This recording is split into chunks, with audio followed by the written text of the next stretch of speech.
आज की वीडियो में हम विस्तार से चर्चा करेंगे इसरो के एक नए मिशन की, गगनयान की, और जानेंगे कि जिस मिशन को 2014 से 2016 के बीच में पूरा हो जाना था वह आज तक पूरा क्यों नहीं हुआ। और साथ ही बात करेंगे सरकार के फेलियर के बारे में जिसके कारण मिशन डिले हुआ।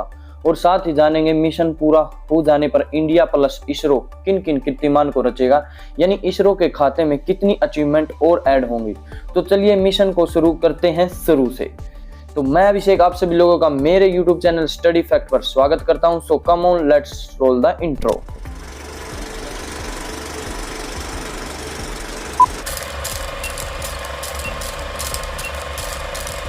तो देखिए, इसरो अपने ईयरली और 5 साल और 10 साल के लिए प्लान बनाता है। जैसे अब इसरो के फ्यूचर में प्लान है इसे गगनयान के बाद एक शुक्रयान है कि उसको एक अपना जो यान है या एक सैटेलाइट है वो शुक्र पर भेजनी है। और एक 2040 तक इसरो का मिशन है कि वो मून पर नहीं एक अपने भारतीय आदमी को लैंड करा देगा। और ऐसे ही चंद्रयान 4 का भी उसके लिए एक प्लान है। ऐसे ही उसकी एक लिस्ट होती है जिसमें जिस टाइम उसकी एक प्रॉपर टीम होती है उस टीम को भाई उस एक ही प्रोजेक्ट पर जैसे काम करेगी। जैसे ऐसे ही इसके लिए हुआ था मिशन मंगलयान के लिए, चंद्रयान 1, 2, 3 के लिए। जब एक मिशन एक टाइम पर एक ही बड़ी टीम, ये नहीं कह रहा कि सारा इसरो नहीं, एक बड़ी टीम एक प्रॉपर मिशन के लिए काम करती है। और जो छोटे मोटे मिशन होते हैं उसके लिए 3-4 बंदों की टीम निकाल दी जाती है। ऐसा क्यों किया जाता है? क्योंकि इसरो अभी इतना बड़ा भी नहीं हुआ कि वो बड़ी बड़ी टीम और एक साथ कई बड़े प्रोजेक्ट चला पाए। इसलिए एक टाइम डेट होती है कि भाई इस टाइम डेट के लिए हम इस ही प्रोजेक्ट को एक अपना प्रॉपर समय और पूरी मैनेजमेंट इसके लिए लगाएं। ऐसे ही अब समय आ गया था 2006 का। इसी साल में मिशन गगनयान की शुरुआत करनी थी, यानी कि मिशन गगनयान को अमली जामा इसी साल से पहनाना शुरू हो गया था। इसरो ने मार्च 2008 तक इसकी प्लानिंग और डिजाइनिंग पर काम पूरा कर लिया था और सरकार ने इसके लिए 5000 करोड़ की फंडिंग भी मंजूर कर दी थी। लेकिन ये फंडिंग इसरो के लिए पर्याप्त नहीं थी। इसरो को लगभग इस मिशन के लिए 12400 करोड़ की फंडिंग की आवश्यकता थी, जो कि उसे नहीं मिली। सरकार ने वो ग्रांट मंजूर नहीं की। हालांकि फिर भी इसरो जैसे तैसे करके इस मिशन पर काम करता रहा, क्योंकि आप लोग तो जानते हो इसरो ने शुरू से ही कम बजट में ज्यादा काम करना सीखा है। इसरो ने 2013 तक अनक्रूड लॉन्चिंग का प्लान किया था, जिसे 2016 तक पोस्टपोन कर दिया गया था। पोस्टपोन क्यों कर दिया गया था? पोस्टपोन कर दिया गया था सरकार के इस मिशन के लिए रुचि नहीं लेना। अब मेरे को ये समझ में नहीं आता कि आपको ये बता देना जरूरी ज्यादा उचित रहेगा कि उस समय यूपीए की गवर्नमेंट थी, कांग्रेस की। तो मेरे को ये समझ में नहीं आ रहा उस समय की गवर्नमेंट इन मिशन को इतनी तवज्जो क्यों नहीं दे रही थी। हाँ, मानते हैं हम उस समय पर और आज भी इतने अमीर नहीं हैं, लेकिन अगर हम इस सेक्टर में एक स्पेस सेक्टर में अपना पैसा लगाएंगे तो कहीं ना कहीं ये हमें वापस इससे कई गुना देगा। क्योंकि जो लोग हैं जो और दूसरे देश है वे हमसे कहेंगे कि हमारी ये सैटेलाइट को आप इसमें भेज दो, अंतरिक्ष में भेज दो, उससे हम और भी मुनाफा कमा सकते हैं। लेकिन पता नहीं उस समय की सरकार को क्या हुआ था, उसने इसरो को फंडिंग ही नहीं दी। और सरकार ने एक टाइम पे इसरो ने इसको अपनी जो मोस्ट इंपोर्टेंट लिस्ट थी ना उससे भी गायब कर दिया था, क्योंकि अब इस पर काम करना तो उचित था नहीं, ना पैसे मिल रहे हैं और ना फिर टीम का भी टाइम वेस्ट हो रहा है। इसलिए कोई सस्ते प्रोजेक्ट पर काम करना ही उचित रहा। सरकार ने 2017 में इसरो को फिर से कहा कि आप इस मिशन पर काम शुरू कीजिए, हम आपके साथ हैं। फिर 2018 में नरेंद्र मोदी ने आधिकारिक रूप से 15 अगस्त 2018 को लाल किले से अपने भाषण में गगनयान मिशन की घोषणा की। आप नरेंद्र मोदी की इस भाषण की छोटी सी क्लिप को खुद ही देखिए। कोई संतान, चाहे बेटा हो या बेटी, कोई भी हो सकता है, वे अंतरिक्ष में जाएंगे, हाथ में तिरंगा झंडा लेकर के जाएंगे। अब क्या था इसरो के लिए इससे बड़ा मोटिवेशन क्या हो सकता है कि उसके प्राइम मिनिस्टर, देश के प्राइम मिनिस्टर उनके साथ खड़े हैं। तो इसरो को फुल मोटिवेशन मिल चुका था। नरेंद्र मोदी जी ने इस मिशन की डेडलाइन 2022 में रखी थी, किंतु इस मिशन में हम 1% भी रिस्क नहीं ले सकते। सब कुछ 100% सक्सेसफुल होना ही चाहिए। इसमें सैटेलाइट नहीं बल्कि हमको एक इंसान स्पेस में भेजना। हम सैटेलाइट को तो भेजने में काफी सक्षम, हमने 101 सैटेलाइट एक साथ स्पेस में भी भेजी है। और इसमें क्या है कि हमको इंसान को भेजना ही नहीं बल्कि उसको वापस भी लाना है। ये सैटेलाइट जैसा काम नहीं है, वही वो वहीं स्पेस में कचरा बन जाएगी और वो वहीं पे रह जाएगी। इसलिए इस मिशन में देरी हो रही है। और इस मिशन को देरी होने का कारण है कि कोरोना का आना, कोरोना पेंडेमिक का आना। कोरोना पेंडेमिक के कारण इस मिशन को थोड़ी देर के लिए पोस्टपोन करना पड़ा। तो 2019 में इसरो ने स्पेस में जाने के लिए एस्ट्रोनॉट भर्ती भी शुरू कर दी थी। रुकिए रुकिए, आप मत सोचिए कि आप या मैं इसके लिए एलिजिबल हैं। नहीं, हम नहीं हैं, क्योंकि इसरो जो प्रेफरेंस देती है वो इंडियन एयरफोर्स के पायलट को, फाइटर पायलट प्लेन चलाने वाले को ही वो परमिशन देती है। अब इसमें फाइटर प्लेन में भी एक होता है, इससे ऊपर होता है टेस्ट पायलट। या आप ये समझ सकते हो कि फाइटर पायलट से भी एक स्टेप ऊपर होता है ज्ञान और नॉलेज में टेस्ट पायलट, तो उनको ही मौका देती है। और जब भर्ती निकाली थी कुल मिलाकर 15 लोगों का वो हुआ था सिलेक्शन। और आपको अब बता दें कि ये इसमें नहीं है जो महिला नहीं है शामिल। महिला क्यों नहीं थी उन जो आगे आने वाले इन 12 लोगों में से? क्योंकि इन 12 लोगों में से कोई भी टेस्ट पायलट महिला नहीं थी। हम आगे फ्यूचर में उम्मीद करते हैं कि कोई महिला भी टेस्ट पायलट बने और अंतरिक्ष में जाने का उसे भी मौका। और वो जो टॉप 15 फाइटर वो टेस्ट पायलट थे ना, उनके लिए एक रिक्वायरमेंट थी, उन्हें कम से कम 2 या 3 फाइटर प्लेन चलाने में महारत हासिल होनी चाहिए और उनका कम से कम फ्लाइंग एक्सपीरियंस 100 घंटे से भी अधिक का होना चाहिए, फ्लाइट अनुभव होना चाहिए। इनकी ट्रेनिंग और सिलेक्शन प्रोसेस 2020 से ही Institute of Aerospace Medicine IAM Bengaluru में इंडियन एयरफोर्स प्लस इसरो की देखरेख में शुरू हो गया था। और इनकी शुरुआती training aircraft and system testing established ASTE Bengaluru के अंदर भी हुई। फिर इनको आगे रशिया भी भेजा गया, उस पर आगे देखेंगे। अब जब इनको रशिया भेजना था तो इसके लिए हमें कोई अपने बेस्ट फाइटर प्लेन मतलब best fighter pilot Indian air force के लिए निकालने थे। तो हमने 2020 की शुरुआत में 4 एस्ट्रोनॉट, जो कि एस्ट्रोनॉट बनेंगे आगे जाके, एस्ट्रोनॉट को निकाल लिया था, मतलब चुन लिया था। और इनके नाम को अब तक सीक्रेट रखा गया है। और इनको आगे की ट्रेनिंग के लिए रशिया भेजा जाना था, रशिया की स्पेस एजेंसी रोसकोस्मोस। इनके लिए डील भी हो गई थी, साइन भी हो गया था। और हालांकि आपको पता है कि इनकी ट्रेनिंग 2020 में पूरी भी हो जाती, 2020 में ही पूरी हो जाती, लेकिन वो कोरोना आ गया था, वो पेंडेमिक आ गया था, उसको तो उस समय तो सब कुछ ही लेट हो गया था। जो हमारे 4 एस्ट्रोनॉट हैं, इनकी training Gagarin cosmonaut training centre, जो कि रशिया की राजधानी मॉस्को से 30 किलोमीटर दूर स्टार सिटी में है। इस स्पेस स्टेशन का नाम यूरी गागारिन के नाम पर पड़ा था, जो कि फर्स्ट वुमन था जो स्पेस में गया था। और सौभाग्य की बात यह है कि हमारे प्यारे राकेश शर्मा जी की भी ट्रेनिंग यहीं हुई थी। यहाँ इन्हें सर्वाइवल की ट्रेनिंग दी जाती है। और राकेश शर्मा जी 1984 में स्पेस में गए थे। और Rakesh Sharma first Indian citizen थे जो स्पेस में गए थे। जी हाँ, इनकी नागरिकता इंडिया की ही थी और भेजा था इन्होंने रशिया से, ट्रेनिंग लेके वहां पर भेजा था। अब जानते हैं यहाँ पर सीखेंगे क्या। तो यहाँ पर इन्हें सर्वाइवल की ट्रेनिंग दी गई है। जैसे कि क्या ट्रेनिंग दी जाएगी? नहीं, इन्हें ट्रेनिंग दी जाएगी जैसे हमारा जो गगनयान है वो कहाँ पर लैंड होगा, वो यहाँ पर समुद्र में लैंड होगा। तो समुद्र में लैंड होने के बाद इनको क्या कार्रवाई करनी है, सभी को एक परफेक्ट तैराक होना चाहिए। और वहाँ पर आपको कितनी दूरी पर हेल्प मिलेगी। और एक तरह से इनको स्पेसशिप ठीक करनी भी सिखाई जाएगी। और इनको जी फोर्स सहन करना भी सिखाया जाएगा। और इन्हें हाई, मतलब अगर ऑक्सीजन का दबाव कम हो जाए, लो अल्टीट्यूड पर हाई अल्टीट्यूड पर कैसे काम करना, अपने दिमाग को कैसे एक स्टेबल रखना, उसकी अलग अलग ट्रेनिंग होती है वहाँ पर, जो ट्रेनिंग सिमुलेटर के माध्यम से होती है। मतलब जो स्पेस का एनवायरनमेंट है ना, वो ही जमीन पर क्रिएट कर देना, वही सिमुलेटर कहलाता है। अब जी फोर्स की ट्रेनिंग दी गई है, वो जी फोर्स क्या होता है, जी फोर्स को समझने के लिए इस वीडियो के माध्यम से समझिए। अब देखिए, ये जो वीडियो है ये यूरोपियन स्पेस एजेंसी है। और ये जो है ये एक मशीन है जो सेंट्रीफ्यूगल फोर्स के द्वारा एक जी फोर्स है उसको उत्पन्न करती है। इसमें क्या होता है, जो एस्ट्रोनॉट की ट्रेनिंग इसमें रखकर ही होती है। वो इसमें देखिए समझिए, 1 जी का मतलब होता है जो उसका एक्चुअल वेट है 90 kg, जो कि हमारे यहाँ पर है, जो पृथ्वी पे 1 जी केस है। अब देखो इसको 3 जी कर दिया। 3 जी का मतलब क्या है कि उसके बॉडी वेट को 3 से गुणा कर दो, यानी 9 का 9 × 27, यानी कि 270 kg। अब इस जो एस्ट्रोनॉट इसमें बैठा ना, उसको फील हो रहा। अब आप सोच के देखिए, इस बंदे को अपना नाक खुजाना हो तो यहाँ से अपना नाक या पलकों पे हाथ लगाना हो तो उसको कितना वेट, पहले से 3 गुना ज्यादा वेट यूज करना पड़ेगा। ऐसे ही अब ये जो बंदा, इसकी ट्रेनिंग 8 जी तक हो चुकी है, यानी यहाँ तक ये नॉर्मल बिहेव करता है। इतने जी फोर्स पर हमको लगे तो हम बेहोश हो जाएंगे। और जब हम रॉकेट, अब ये जी फोर्स यूज क्यों होता है, जब हम रॉकेट में बैठते ना, जब हम लॉन्च करते हैं और वापस पृथ्वी पर आते हैं तो जी फोर्स लगता है। जी फोर्स तभी यूज होता है। वैसे नॉर्मल जी फोर्स 3 का है, और जब जाते वक्त 3 तक भी जी फोर्स पहुंच जाता है, 3.5 तक भी, और आते वक्त ये 1.4 जी तक रहता है। जो एक रॉकेट में बैठा हुआ व्यक्ति इतने जी फोर्स को मतलब महसूस करता है। जी फोर्स होता है, ग्रेविटी होती है।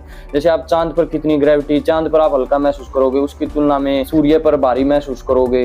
वैसे सूर्य पर आप टिक भी नहीं पाओगे, लेकिन एज्यूम करके देखें, क्योंकि सारी चीजें एज्यूम ही की जाती है। अब इसकी ट्रेनिंग इतनी अच्छी हो सके, ये मार नहीं खाएगा, और इसको अब ये बंद कर दी गई इसकी ट्रेनिंग। यानी कि अब ये जो मशीन गोल घूम रही थी ना, उसको स्टॉप कर दिया गया। अब इन एस्ट्रोनॉट की ट्रेनिंग की बातें हो गई बहुत ज्यादा। हाँ, एक दो वीडियो और इंटरेस्टिंग है इनकी ट्रेनिंग से रिलेटेड, वो आपको बाद में दिखा दूंगा। अभी काम की बातें कर लेते हैं। इन जो 4 एस्ट्रोनॉट का नाम नहीं है वो सीक्रेट रखा गया था। इनके नामों की घोषणा खुद प्राइम मिनिस्टर मोदी जी ने की थी। अब इतने ये नरेंद्र मोदी प्राइम मिनिस्टर इतने ज्यादा क्यों आ रहे हैं हर बारी? क्योंकि इन्होंने स्पेस सेक्टर और जो न्यूक्लियर पावर वाला सेक्टर है ना, वो अपने पास रखा। साइंस से रिलेटेड जो भी मंत्रालय है वो इन्होंने अपने पास रखा, इसलिए ज्यादा लाइमलाइट और हाईलाइट में आते रहते हैं। क्योंकि अब इसरो किसी भी कुछ खास उपलक्ष्य है तो इनको बुलाता रहता है, क्योंकि ये सेक्टर इन्हीं के पास। तो इस समय इसरो के चीफ श्री ओपनिंकर सोमनाथ भी इस सेरेमनी में, जो इनको विंग सेरेमनी एक आयोजित की थी, इन 4 जो नामों का आयोजन किया था, क्योंकि पूरे देश को ये रिप्रेजेंट करेंगे। इसलिए इनके जो प्राइम मिनिस्टर नरेंद्र मोदी ने इनको खुद 27 फरवरी 2024 को इनकी छाती पर विंग लगाए थे और कहा था कि ये केवल 4 लोग नहीं है, ये कोई नाम या कोई शख्सियत नहीं है, ये साथ साथ स्पेस में हमारे 140 करोड़ लोगों की एस्पिरेशन को भी अपने साथ लेके जाएंगे। ये कोई एक साधारण व्यक्ति नहीं है या कोई नॉर्मल सा नाम नहीं है। विक्रम साराभाई स्पेस सेंटर में हम सभी एक और ऐतिहासिक सफर के साक्षी बन रहे हैं। देश पहली बार अपने 4 गगनयान यात्रियों से परिचित हुआ।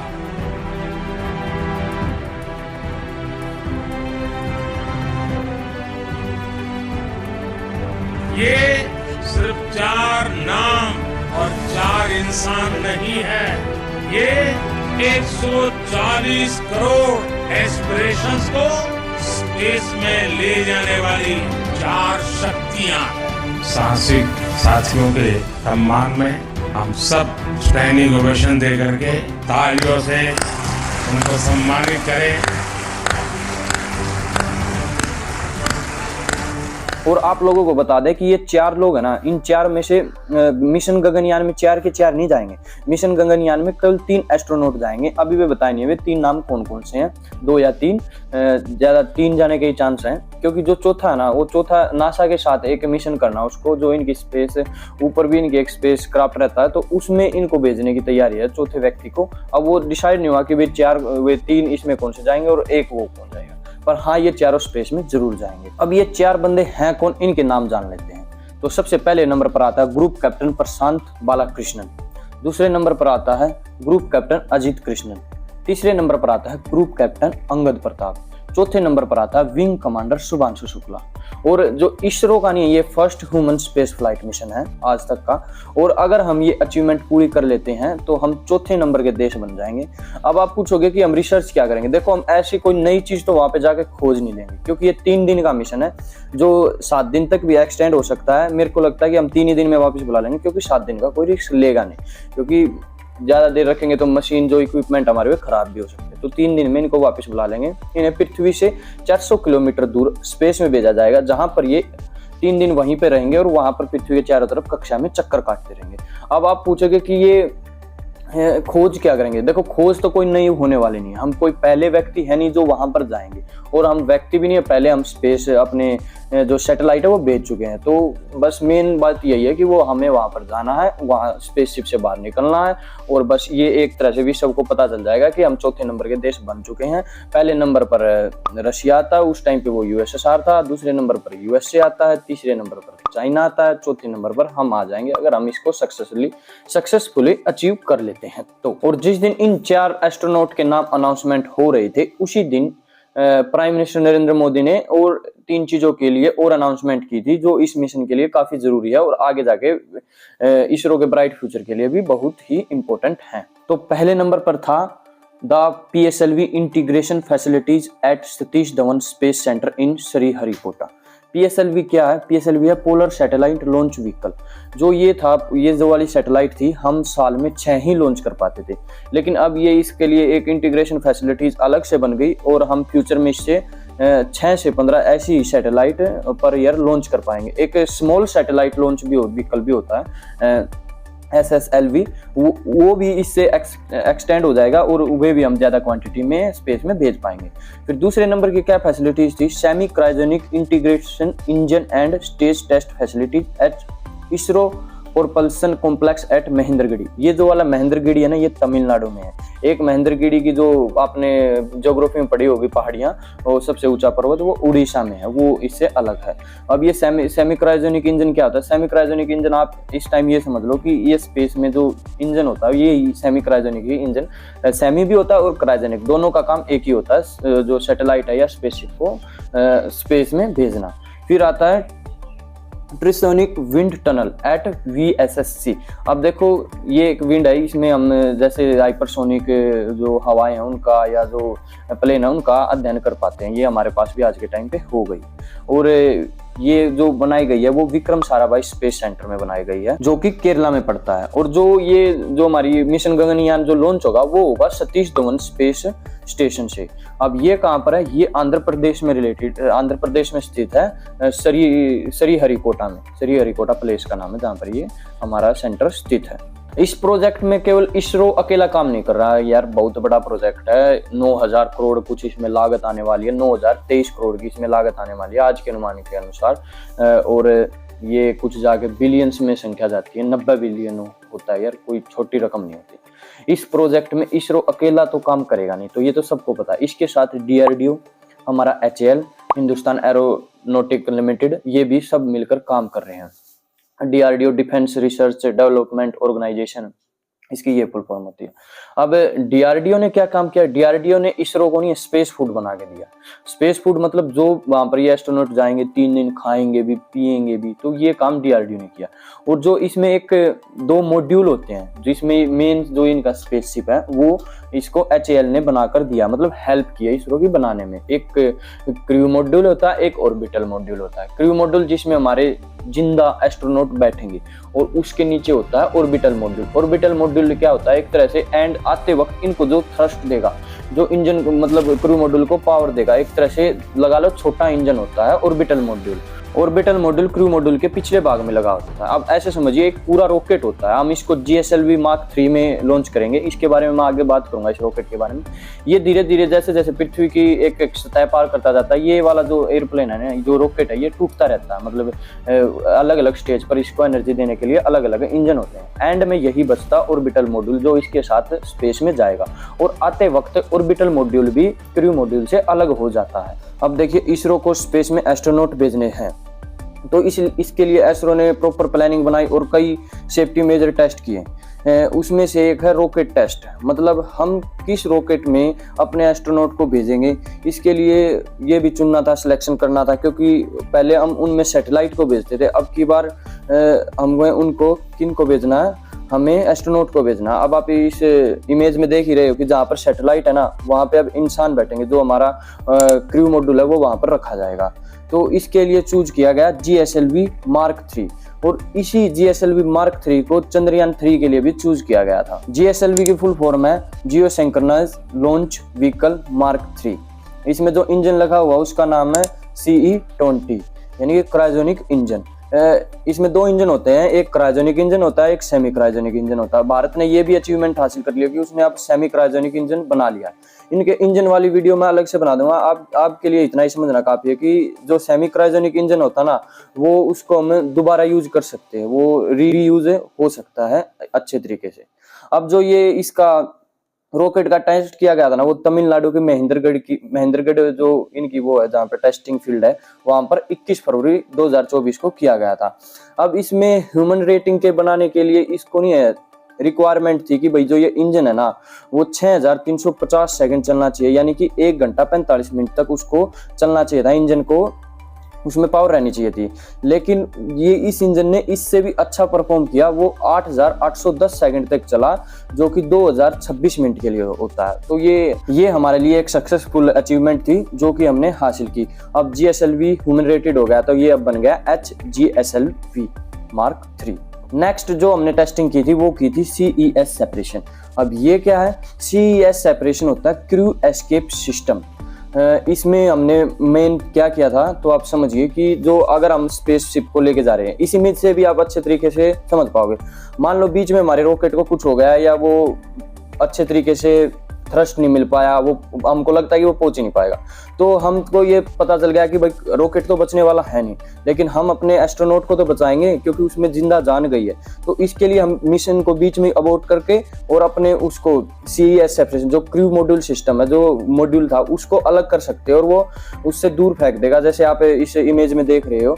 और इसके साथ ही हमने क्रू एस्केप सिस्टम को सक्सेसफुली लॉन्च किया और इसी में हमारा जो पैराशूट था ना, पैराशूट का नेम था TVDA-1। तो एक साथ दो चीज़ों का इसमें सक्सेसफुली हमने अचीवमेंट हासिल कर दी थी। मतलब हमारा पैराशूट का भी टेस्ट हो गया था और CS सेपरेशन का भी टेस्ट अच्छे से हो गया था।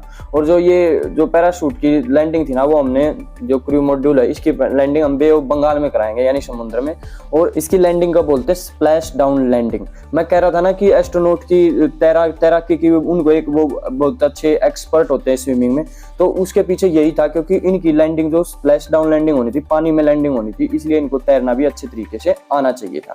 तो इस टेस्ट के जो वो इन्होंने एक्सरसाइज की थी, ट्रेनिंग की थी, उसका ये हर जगह पर काम आती रहती है। अब CES को आप अच्छे तरीके से इस वीडियो के माध्यम से समझ पाओगे, आप खुद ही वीडियो देखिए। -30 minutes, 3, 2, 1.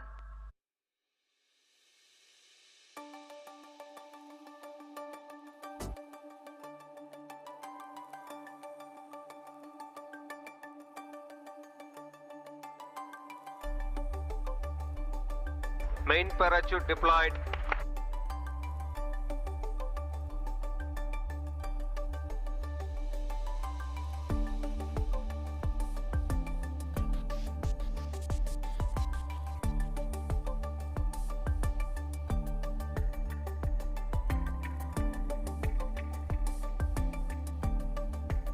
अब हमने इसको ये तो चीज सक्सेसफुली हासिल कर ली थी।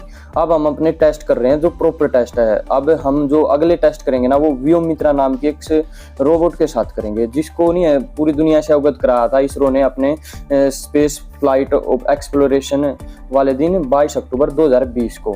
और जो ये व्योमित्रा नाम का ह्यूमनाइड भी बोल सकते हैं इसको, रोबोट है ये हिंदी इंग्लिश बोलता है। इससे क्या है, हम किसी जानवर को, इसरो ने क्या किया कि भाई हम किसी जानवर को नहीं भेजेंगे, हम एक तरह से इसी रोबोट को भेज देंगे, इस पे टेस्ट करेंगे। अगर ये वहां पर सरवाइव कर पाई तो हम इसके बाद अपने जो एस्ट्रोनॉट है उनको भेजेंगे।